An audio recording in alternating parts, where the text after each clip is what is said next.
wonder if this has any consequences. Nah, just kidding, this isn't a horror game, so those are the only dark rooms safe. The only way this could be dangerous would be if there was a bathroom. At least it's not a shower.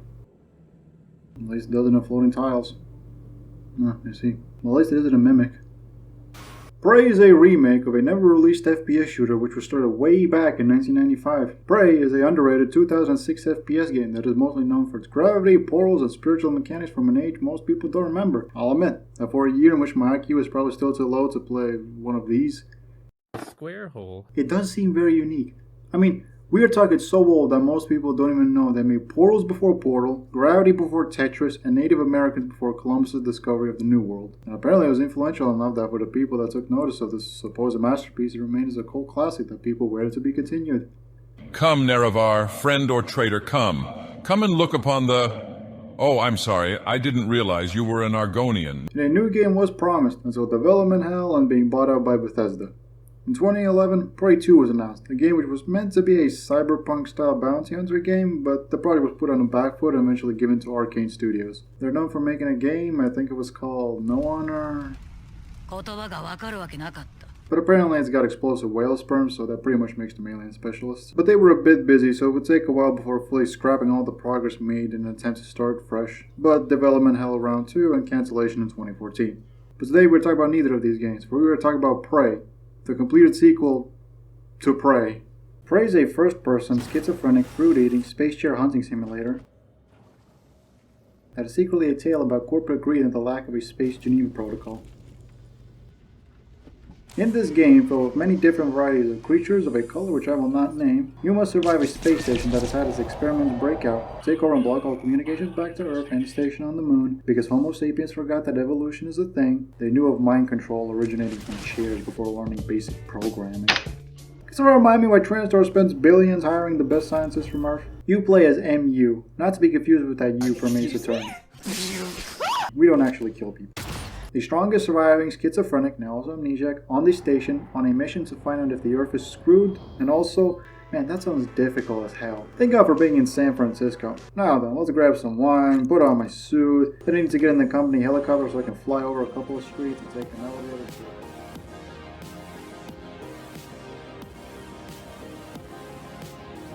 Move a couple of boxes, hide behind a chair. Look, is he? He's hiding behind the chair. Jump a ledge and solve depression among the diabetic. Oh no. Hey, you're finally awake. Grab some wine. Stalker's in my email again. Put on the suit. Excuse me, miss, there was an elevator here last time. So that will typically do that. 75. Oh, then I guess consider us even, Mr. Landlord. Ah, goddamn, I'm still in San Francisco. And thus, it is now your job to survive Talos 1 and figure out whether or not they took your kidney. But to understand why Morgan was forced to hide behind a chair for 3 years, will the station explode before the solar radiation shield breaks down? Can most of TranStar be prosecuted for crimes against humanity? Are the fruits made out of eels? What happens to Trevor? Who replaced the wine in your room while you were asleep and vulnerable? And of course, the elephant in the room. How did JFK survive until 2031? All of these questions and more will be answered, but like any good schizophrenic story, we must begin at the beginning.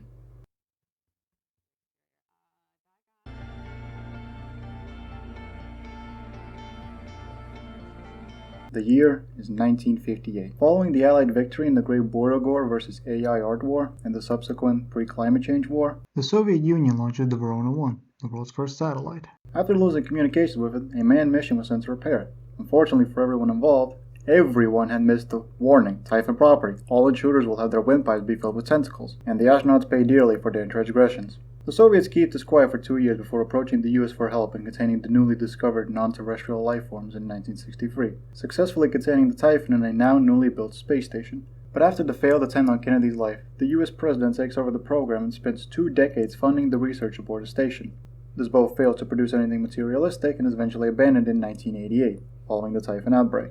In 2030, the TranStar Corporation gains the right to the station, now known as Talos 1, and successfully recontains the Typhon. And soon enough finally manages to harness the Typhon's power with the neuromods. a device which copies human and typhon skills and implants them into the receiver's brains, essentially giving humans superpowers. To further the research, TriStar decides to send its elusive board of directors frontal figures, the U families, only 2 children to head the research above Talos. This includes Morgan, who ends up volunteering for the new neuromods, the version which attempts to implant the typhon powers onto humans, but there is a cost. Problem is, when you uninstall a neuromod, it resets your memory back to the moment you first put it in. That's why you forget. There's supposed to be a process to bring you back up to speed between test runs. But someone could just skip that part, turn a single day into your entire life. Well, that's exactly what Alex did. And thus, your mission is to figure out why your brother erased your memory, but Morgan came prepared. Now, the pre-game and current timeline is unknown. What's definitely known is your first ally. Hello, Morgan. It's time we spoke. January. Made sometime after the first neuromod removal is the backup of Morgan that wants to destroy everything. After coming to realize the danger imposed by the typhon on the station and failing to stop the research, he decides that destroying it all is the only way to go. Unfortunately, to activate the self-destruct, he needs his and Alex's arming key, and Alex is actively harming Morgan. There's also December, date of creation unknown, but I'm assuming he was the final one. Goal? To escape Talos 1 using Alex's private escape pod. He has already in the past acquired, and then lost, the keycard, but had it hidden away again, although December is destroyed by January, who claims it to be an old, faulty model.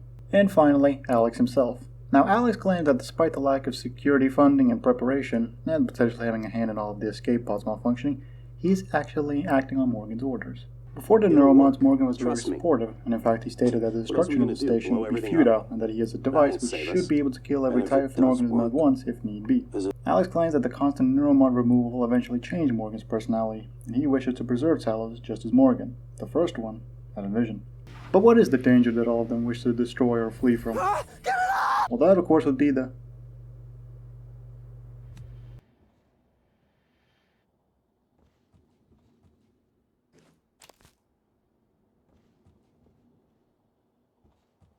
Are you a mimic?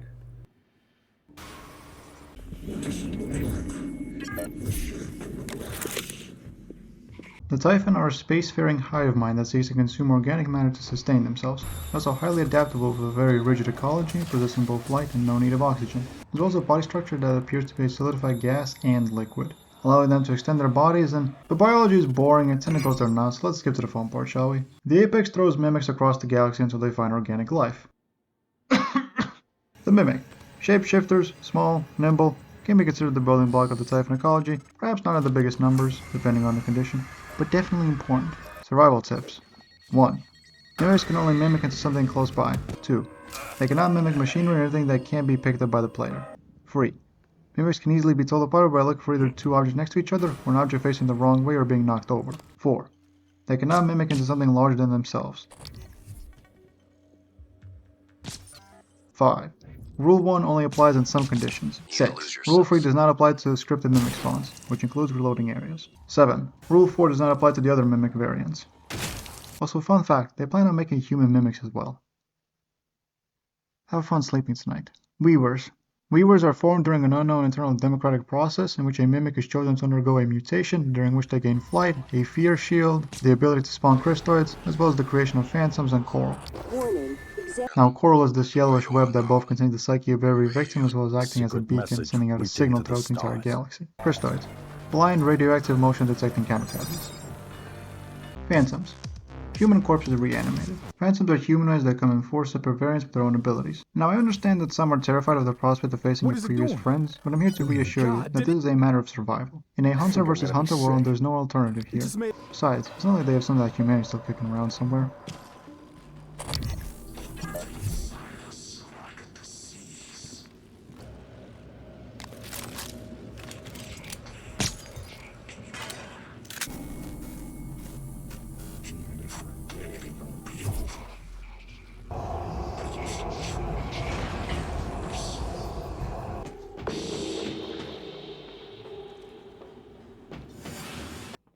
Even if we're dead, it won't be over. And I still don't know how many of them are out there.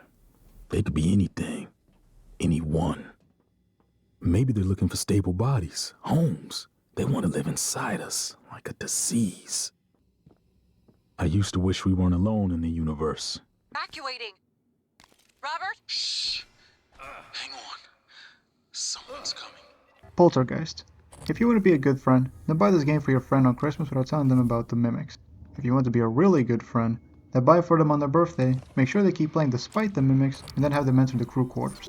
Now you have two options. 1. Choose the door on the right. Walk in. Keep walking until you see something like this. Wait for the...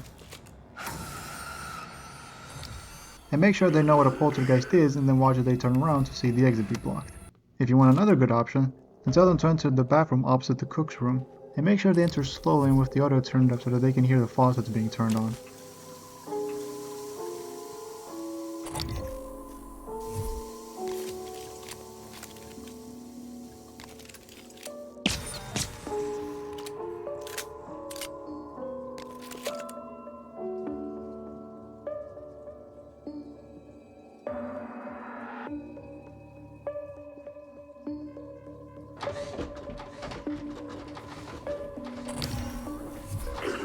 Also, fun fact, the doors randomly open in this game, so it'd be even funnier when he runs by the security terminal and sees the storage room's door open.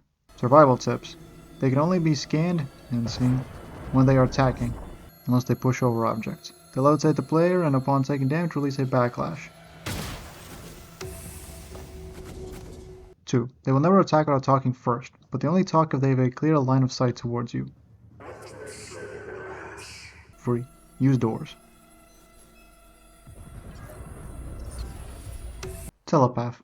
Mind control, they fly, they're big, they have a lot of HP and can be considered your first boss. The mind control victims can be stunned and thus breathe, but if not, then watch out for the... yeah. Also, they nullify your magical abilities if you get hit, and don't get too close if you don't get hit by an AoE. Technopath. Same but with machinery. They can hover turrets around themselves for protection and additional sight. They can corrupt the free variants of operators found aboard the station. The free little robots that heal and repair you, just look for them around somewhere near the dispensers or at an unreachable elevation. They can fly and they put their range attack right in your face as long as they can see you. Nightmare. Now the notes state that they execute anomalies in their ecosystem, aka people who use alien neuromods. So if you use typhon neuromods, then get ready for a couple of these bad boys. And if you don't use typhon neuromods, then still get ready for a couple of these bad boys. They are big, fast, do a lot of damage close, and have a homing range attack, and can detect you with the help of others. ? But they can now fit into small spaces. Additionally, they run a timer every single time you encounter one. Once the timer runs out, they're gone. Warning. The timer running out but remaining in place means they are not gone. Wait for it to hit 0 and remove the timer. Or just kill them after you pass 1 or 2 because they're not as hard as they look. Anyways, I think that's everything. But how is everyone's favorite schizophrenic man supposed to stop an entire alien race all by himself? On a station which has slashed its funding for a now defeated security team, whose remnants are boxed in at the bottom of the station, where the escape pods have all malfunctioned and the last hope is a couple of flimsy turrets. How is the shaved amnesiac supposed to survive? Let alone save the day? Well, first, we're gonna need neuromods. I said neuromods. Then we'll need a weapon, preferably one that doesn't have legs. After that, we need a couple of meteor fragments, wine bottles, chairs and tables, and throw in some fight electrical equipment, and the actual electrical repair equipment if you need some more. Then we'll need a couple of flowers, bags of plasma, human corpses and whatnot. Then we need a recycler and behind it a fabricator. Click on shotgun shells, and again, once more, a bit more can't hurt. It might be a while before we find another one. 1 box of pistol ammo, and the rest on shotgun shells. Now then. Turn and cough, please.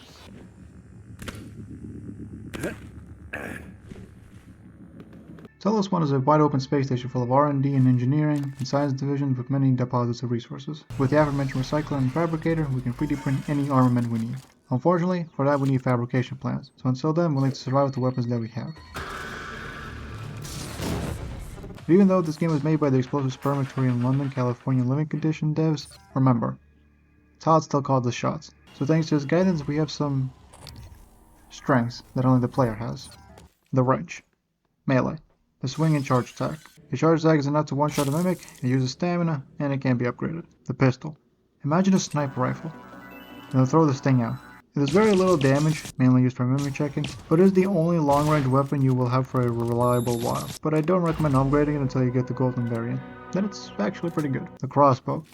Distracts enemies and can activate the electronics outside of your arm's reach.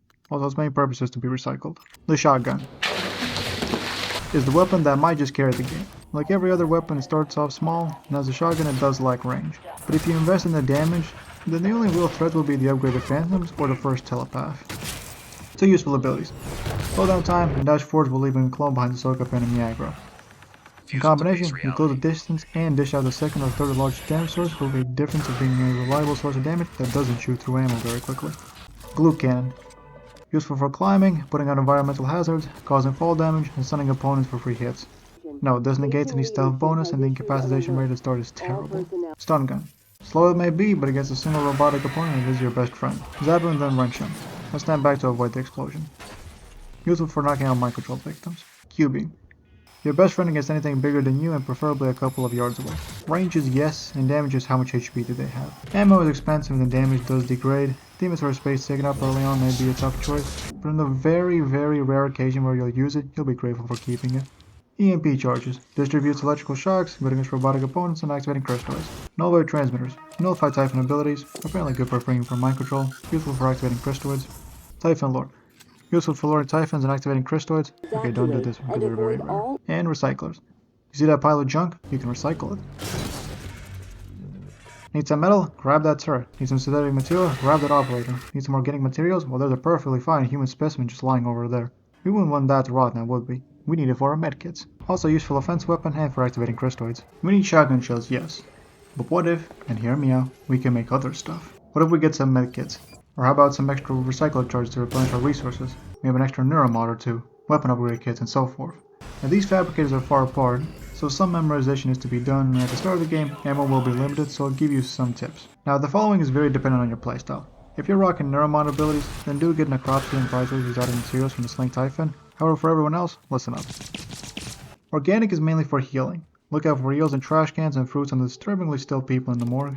Synthetic is a bit here and there, but those are really plentiful. Should be at least. You shouldn't really be repairing turrets all the time. Electrical junctions are fine and you get more with this skill, so don't worry about them. The main goal is metal. Metal may not be in everything, but is the main component for most stuff. You want ammo? Free metal, please. Upgrade kit? Metal. New weapon? Thank you very much. Neuromods? And you thought exotic materials were bad. The stuff you used to gain mana? Cough it up, buddy. You know what, you'll probably come out as schizophrenic anyway, so screw it. Just say that metal's in everything. The medkits? Oh, what's that white frame? Plastic? The hell's a plastic? Of that cat look dangerously vulnerable to magnets. What's that? Radiation healing? Nah, I'll take lead poisoning for 500, John. But you can make neuromods? Of course you can. What, didn't they teach you in school? Losers do drugs. Winners do neuromods. Speed? Check. Hacking and repairing? Check. Increased inventory size along with modifications? Check. Leverage for picking up objects and throwing them along with fixing electrical problems? Check. Gunsmith for guns and lab technician for not guns? Check. Increasing weapon damage? Check. Slowing down time? Come on, we love this in 3rd grade. Increasing HP along with your lifespan? Check. Transcending time and space? Well, we are on gender duty this week. Need ammo? Become the ammo. But oh no, it appears you've run out of ammo. And there aren't many resources to be found. You're low on health and all you have left is these psi hypo things. Although they can be used for this lousy slow down time ability. Well, have no fear, my schizophrenic brother. I may have taken every bit of food on station, but we shall never leave one another behind. Say, have you heard of Leviticus 19:11? You shall receive resurrection, be brought into my armies against the aliens. You mean the people over the border? No, the ones over the speed of light border. The what? Yeah, that's right, people. You see, you've been watching a review of a Christian game this entire time. Alien superpowers? Pfft, get that out of here. In fact, no, get in here. Because I just got Phantom Genesis. No way, these guys would never leave you. Plus their souls be damned to an eternity worse than this one. How's that? An enemy you can't get close to? Here's the entirety of the Yugoslav war. Go get him, Tiger. Oh no, something not organic. Better weave electricity out of thin air. A couple of pieces of debris blocking your advancement? Well then grab that fried hard drive in your pocket and get in there. Oh no, I am in hurt. Well, have you ever thought about increasing your cell regrowth by a couple thousand notches? Being chased? Well, just leave your ugly cousin behind. And if they don't... My husband is Walter White, yo! Oh no, a big bad. But he needs to get over to that side. Alright, check this out. Step 1. Grab the nearest tiny flammable object. 2. Position yourself. 3. Launch.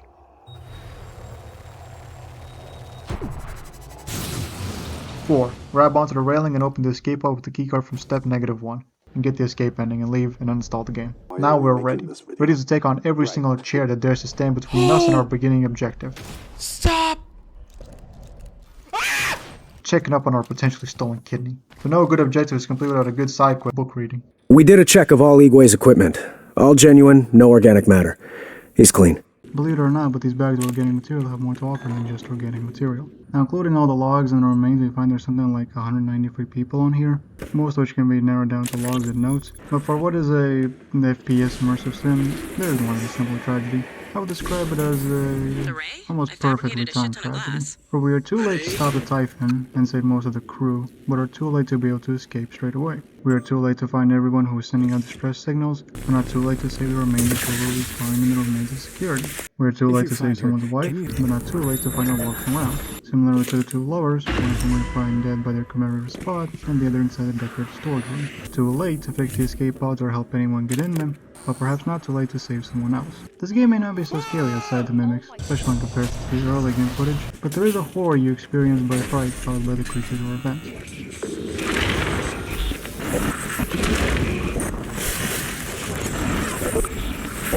I do not know how much fright that is caused by the survivors who thought the freezer was safe, or the experience of seeing your own defend against you. Sure, you entered the Arboretum by climbing into a vent with a person sticking out of it, but is that as bad as finding the bar storage room with several bottles, along with 2 armed people and their goodbye note? We never hear the tales of these 100 or so people, but from what we see a great display of human emotion, and the corresponding sadness or anger. Personally, I do not wish to be the person who goes to a birthday party just to have their drinks jump at them, but it's also the sort of stressful situation that brings out the worst in people, even if before the outbreak. Everyone's just as confused about their prospects of survival as the people that unknowingly saw mimics break containment. Kinda like the captain that have to decide whether or not to blow up a shuttle simply because some mimics may have slipped past security. I mean, she doesn't know, but that theory is way more valid than you might assume at first. Recommend security detail when I come in. Hearing some noise in the cabin. Alright. Shit. Investigating cabin. I have a sidearm. If all clear, I will attempt to EVA to an airlock. I mean, the employee details are sad, but what are the volunteers? Imagine, you're a Soviet citizen that has been sent to a gulag for whatever reason, but you're given a shot of redemption. A unknown company called TranStar is offering salvation if you partake in neuromod tests, whatever that is. And so you go from Siberia to a rocket that is somehow safer than a cross-continental commercial flight, and iron one of the greatest scientific models in all of human history. But without your knowing, you have your DNA copied, have opinions shifted, and finally be thrown into a mimic testing chamber. But before that, the next thing you know is you don't remember anything, and the first thing you see when you wake up is... What? The best way I could describe this would be with what ends up becoming the main characters of your story. Morgan may be the accidental hero, but then what of Alex? Too proud to give up despite the situation, but too headstrong to take adequate security precautions, even if this isn't the first outbreak. But then the opposite of that could be Security Chief Elazar. Former career soldier, with not the nicest opinion of both to use, but still keeping up with the weapons given and making sure that security is top-notch, and maybe being a day too late to straight up arrest Alex. A stereotypical roster it may be, but a good one that can be replaced. Not to mention that if the story were to be one of major mismanagement and security neglect, then I doubt Morgan or anyone will become the character that they did, except maybe Gray. So stereotypical as they are, they got flavor, they got spice, and in their field they stand out. But there is something more unique. Chief Engineer Ilyushin. Hit her medical conditions to work over Talos 1 to discover what happened to her father who volunteered to board the station. She's one of the several people we find throughout the game who are planning on revealing TranStar's experiments back on Earth, and has formally attempted to sneak cameras into the Typhon labs. In-game, this means she's critical of the surviving top neuromod scientist, Dr. Igwe. A scientist who ignored all the threats and put his entire career on the line for what would become the neuromods. He is loyal to Alex and at the very least understands the necessity of using penal victims for the experiments. But behind the discussions, he's not as cruel. Although he may not empathize with the deaths, he does empathize with the talent. Against company orders, he has installed neuromods based off of volunteer skills and has the rest hidden away in his personal safe to make sure that the skills of the fallen are never lost. So no, he's not some sort of megalomaniac. In fact, he never displays any signs of anger or cruelty. He's just as scared as the rest, attempting to come up with a way to get off the station, but while preserving the research that he had worked so hard to entail. So let's get a tally real quick. -1, nerd. -1, may lack empathy towards human suffering. But +1, was bullied. +1, wishes to at least preserve the skills of the volunteers. And +1, he's a gamer. If you're worried about the Geneva Protocols, you have my word. I will say nothing about who performed the procedure. I am at risk as well, you know. Aaron Ingram, one of 2 volunteers we find in-game. He is in the middle of a yet-to-begin mimic experiment. If you let him go, he gives you the armory code. Only question is, he states that only some of his crimes are real. A rap sheet, huh? Look, I'm telling you, on my mama's grave, that is a stack of lies meant to make pushing that button easier on you. Okay, fine, listen. I want to be honest. Some of it probably is true. I done some wrong in my days, but this ain't right now. Come on, y'all got to let me out of here. But there is one thing I should mention. He mentions how another volunteer had come through yelling something about black eggs. That is strange. Stupid puppets. What? You too? You want to come into a kitchen? Good. Come. The chef is a chef. He cooks food and he plans to hold on to the place with the most food. He cooks a stew, asks for you to return his trophy while ignoring the audio log and the scratched out picture. Actually, wait, hold on. He also says black eggs. It is a mystery. But hey, if you fix the water, then he will let you into the freezer.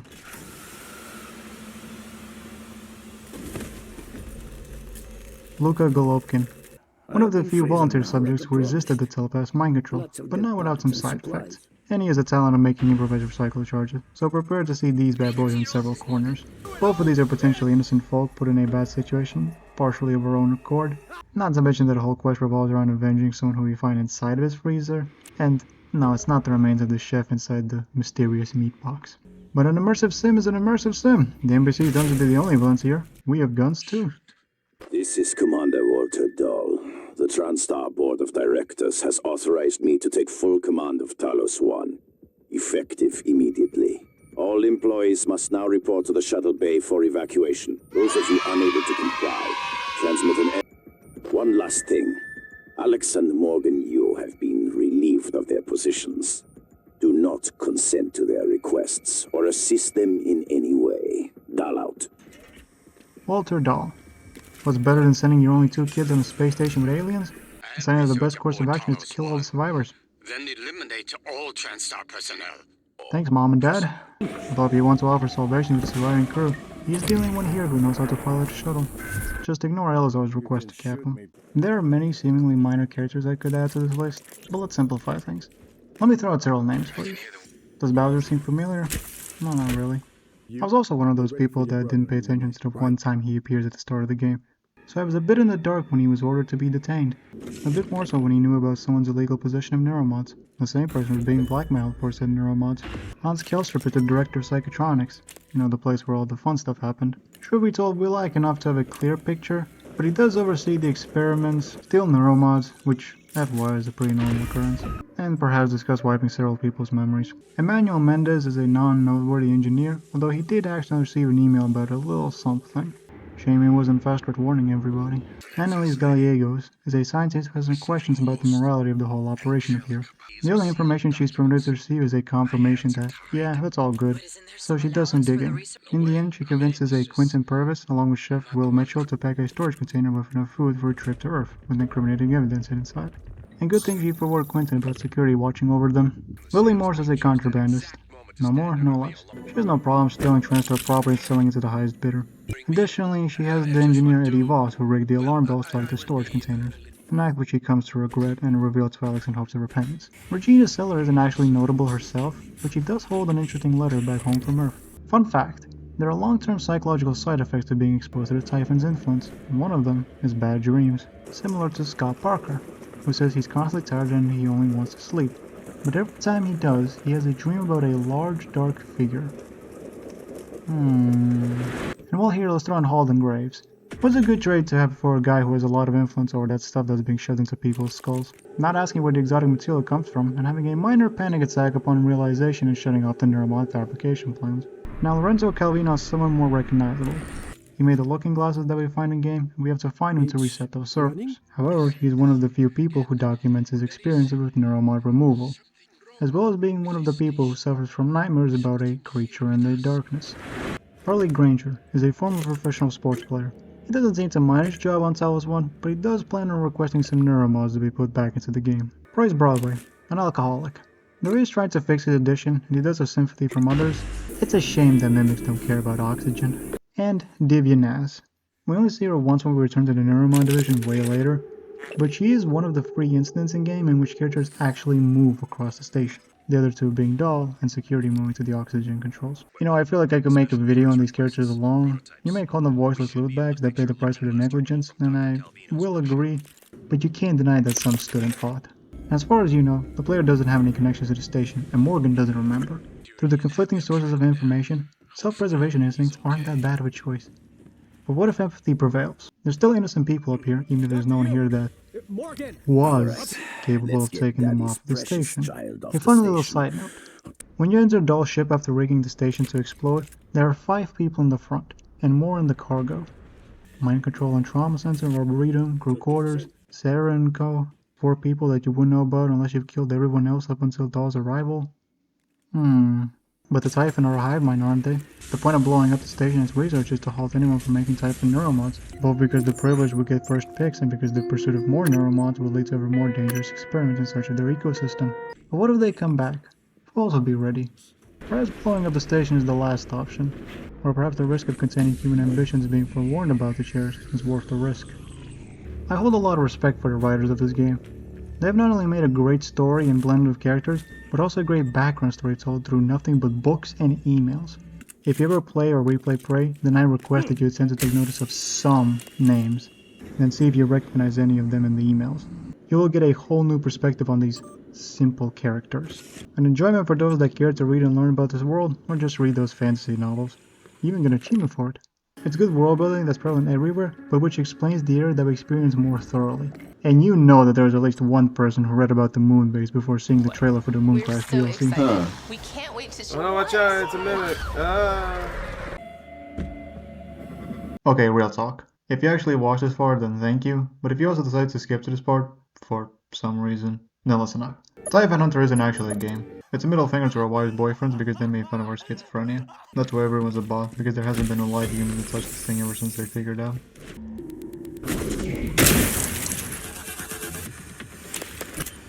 Do you like Prey?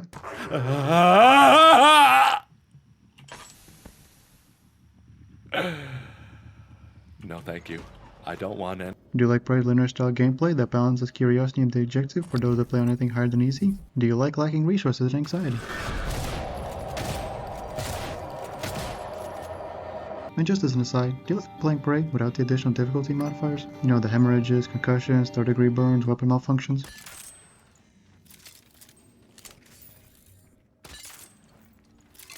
Do you like set areas changing through every single run, making it so that no game is the same, requires using more than one characters to achieve everyone's objectives? Do you like accidentally becoming a demigod, killing everything but failing anyways because you couldn't find a single bottle of pills? Well then, have I got the Raid exploration-inducing DLC for you? Tell me, what's better than one suspiciously productive company operating in a no-law area? How about 2? Welcome to space. Your accommodations are a picture of the family you were taken from, a toilet which hopefully doesn't store everything, oxygen tanks with a currently not working monitor, reassuring, a ventilation hatch at the top, gardening equipment and whatever else is on the ground. Oh yeah, and the operator from Transtar's moonbase. Objective, figure out what happened or else your family will never see you again. Now the game is a simulation reliving the memories of 5 people on board the moonbase and their attempts to escape. They come with set stats and a limited amount of abilities they may acquire. However, every single run with each character happens all at once. So when you finish with the volunteer and unlock the engineer, you will at first wonder why everything you looted previously hasn't come back, and yet the enemies are still here. Yeah, I hope you're good at resource management. But never fear, for there are 2 saving graces. 1. Every single ability you unlock will carry over permanently for every future run. 2. Completion of objectives awards you sim points, with which you can buy a whole range of items before starting a new run. The simulations consist of 4 areas, which in total contain 5 different escape routes for each character. The way in which you do them isn't important. But do make sure that you can escape with the next character, for death makes them unavailable for the rest of that run. Yes, run. For upon failure, the whole simulation resets and every single unlocked character must now start from the start and re-achieve every single ending. That's kind of bad in a place where you all share items. Yes, you can store them for the next one, but before that, I do ask. How good are you at speedrunning? Because, I hope you don't like sightseeing, because nothing ruins a really good atmosphere like turning a corner or corruption level higher and then finding a brand new technopath in your way. What joy! If only they also became beefier and beefier with every single added level thrown on top. At least the game doesn't become progressively harder with every single successful run, eventually adding extra hazards in the areas, which means devoting at least one person to checking on the oxygen, fire, radiation, power, and tramp status per simulation. Oh yeah, speaking of extra travel. Watch out in the crater. That moon works on a higher corruption level. Not because of the new harvester robot that could be corrupted, but because touching the ground is Hello! unrecommended, unless you scour the area for turrets, and then be disappointed when you come back at a higher corruption level. You know, assuming you make it to an area through the gate that blocks entry whenever Typhon is detected nearby. Translation: they're either behind you or behind you. Typhon material detected. I hope you brought an EMP. Well, hang on. Large amount of starting resources, infinite retries, permanent upgrades. I literally have everything I need, except for time, but there are items to reduce that. Now I need some fabricated little ammo. Amount of recyclers? Around 4. Amount of recyclers that player can easily get to on most of their playthroughs? Like 2. But no, only one character can expand in inventory space, and whereas the base game had a large amount of resources lying around, this game is a bit different. Where most resources will come from one of the many broken or useless weapons, or weapons without a modifier. But those take up a lot of inventory, so unless you're willing to use one character to run through everything just to recycle it, that's not happening reliably. And no, she isn't the one with the speed boost ability. Also remember, you need certain characters to enter certain places. Like 2? Although I suppose it's a good way to convince your psychiatrist that you're not insane, and the reason for always closing the vent behind yourself is because most Typhon can't climb through. Well, at least they can't open the vent. Oh, whoa. No, what are you doing? What are you doing? No, what are you doing? If you're in for a quick, peaceful ride, then this isn't the place.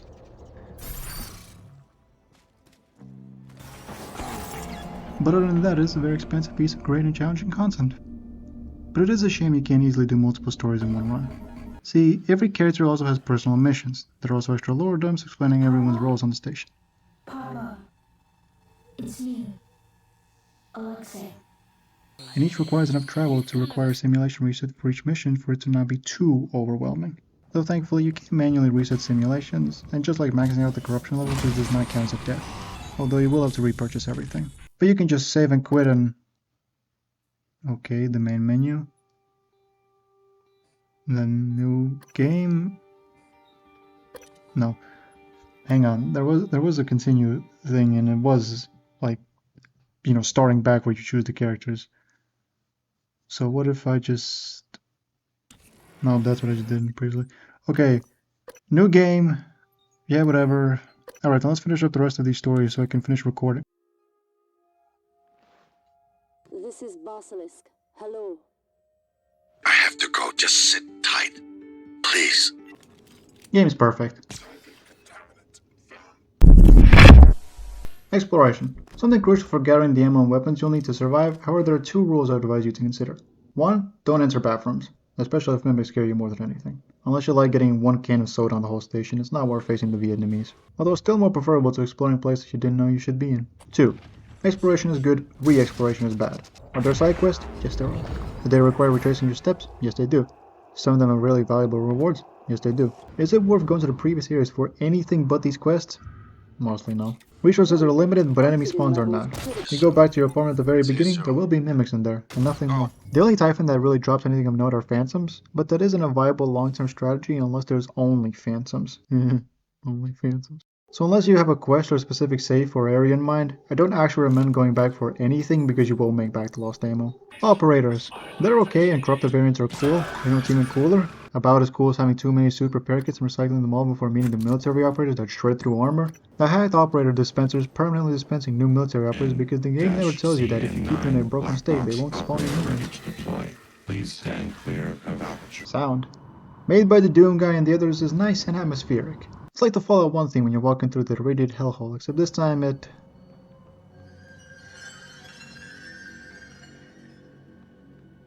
Maybe don't get sick of these because you'll be hearing this a lot.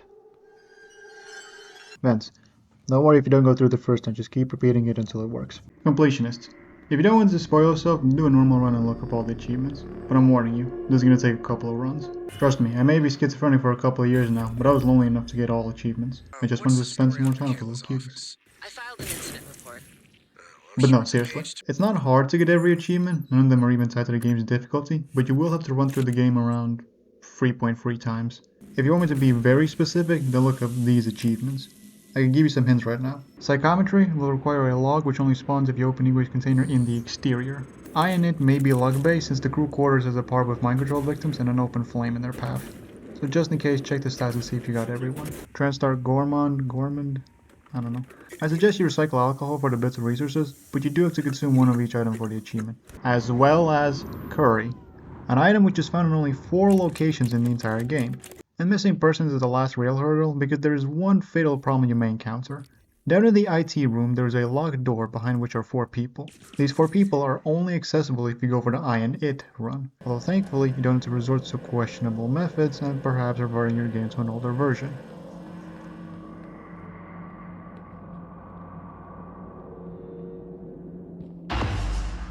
Wait, what? 1 point to Arcane. They don't make you get every single person, just most of them. Still a hassle, but at least it's actually doable. Also, while we're on the topic of finding people, the security monitors are a mess. And they show people to where they're assigned, not where they are. So if a character says last seen in blank, then there's a fair chance to track him, you have to find him outside of blank. The Apex is super cool. I love the presentation and the sound and the whole thing, but there is one complaint. Now in total I've run this game like some 4 or 5 times. And yet only once was I ever actually attacked by it. It's based on movement, so just don't get close and you're fine. It's that simple. Also, he just stares at you if you leave Alex's room door open, so yeah. And another thing. The game begins off strongly by making you ask, why am I here, and all of that.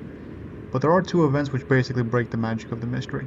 One is a call from January where he basically says, choose your path, and the second is after the Apex arrives where you can casually chill in the room and hear old Morgan talk about the escape ending. After having the other Morgans talk about the other endings first, this is again a choose your path, which ruins the vibe. But on to business. I tend to focus on humor, but this is a game that I would genuinely recommend. However, there are some weaker people that would probably, I don't know, get through the trials and finally start the game, accidentally bumps into the first mimic and then run to a corner and cry, shut off the game, then not touch it for several hours or an entire day. Not like I was one of those when I first got the game, I'm just saying that's what I read from others. Although unfortunately there are no scripted mimic preparation guides. Grab the wrench, go for a walk, turn a corner, watch for his chair, go around, get melee weapon tutorial, side room, the code is 5150 FYI, jump up, loot box, this might come in handy soon, forward, scene introduction, stand by windows where they get the first strike, because they can't break and go through a window at the same time, forward, optional left, but if so, computer card and check under the table. This is the last time the mimics will not be very aggressive, so if you're having troubles, use a stun gun. Back on track, only one goes through the door, but in reality all 4 do. Left. Jump on pipes, climb through. Look for a chair, 2 boxes, and this part. Good luck. Or go through the vent. Glue gun. Climb up. Hit Z, for you may not have the psychoscope, but you can still tag enemies. One will be the bucket, the second will go forward, but will probably return. Third will run to the bathroom, and the fourth will wait by the neuromod, unless you're too slow. If you didn't pick up the stun gun, then climb up. Go to lobby. Walk down. Take right side and wait inside his room. Glue the phantom and melee it. Wrench the bell 3 times for additional resources. Go outside. Now go to the opposite side, but not the conference room. Find the turret. Demonstration will be ahead when you approach the front desk. Walk forward. Aggro 1 mimic so all 4 start running at you. Wait by the turret. Back. Security. Door's locked, so take the pipes. Drop down, pick it up. Read the book, add a 0 to the chapter, that's the safe code. Congratulations, you're now a level 2 schizophrenic. I hope you don't need to be able to scan mimicked objects. Office. Stand by turrets for the 2 mimics behind you. If you don't use the door, jump over, open this door so the mimics will aggro. If you enter the room on the opposite side, then watch out for this chair. Labs. Hallway. Zap in the wrench and stand back. This box is a mimic but will always run forward and be one of these little things. Jump on these boxes, you may need this neuromod for leverage 1. Enter the big room.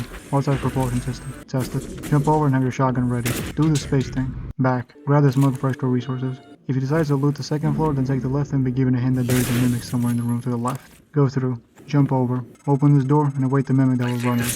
The code is these 2 elements numbers put together. Back to the office. The turret in front will be broken and your first greater mimic will be outside. In the room over, we'll have an etheric phantom. Down here. Etheric phantom again. Grab this medkit. Psychotronics. Down in this pit. Forward. Watch for this box. Mimic, but don't go too far without looking back. Forward. Hole. Shoot out the glue. Forward. Kill mimic. Congratulations. You may now find mimics in the environment. And if you're lucky, you might not get the Mimic Scanner Gen 2 will let you see greater mimics. And if you're really lucky, then you'll get it behind this box. Pray. This out of 144 shotgun shells and a medkit. A second underperforming Cold Classic out of 2 in a row, and the best schizophrenic condition social experiment, along with a side of BBT at $30 in gift. Thank you to all the wonderful people that played and showed others about this game. Sorry but the brain damage is irreversible, but that's the cost of being ready for a chair edition. Thank you Bethesda and Arcane Studios for canceling whatever this was supposed to be and making a company logo that can induce nightmares. We all agree, right? I don't like it, I don't like it, I don't and remember, as the American people in the song Xenophobia taught us, better dead than mimic.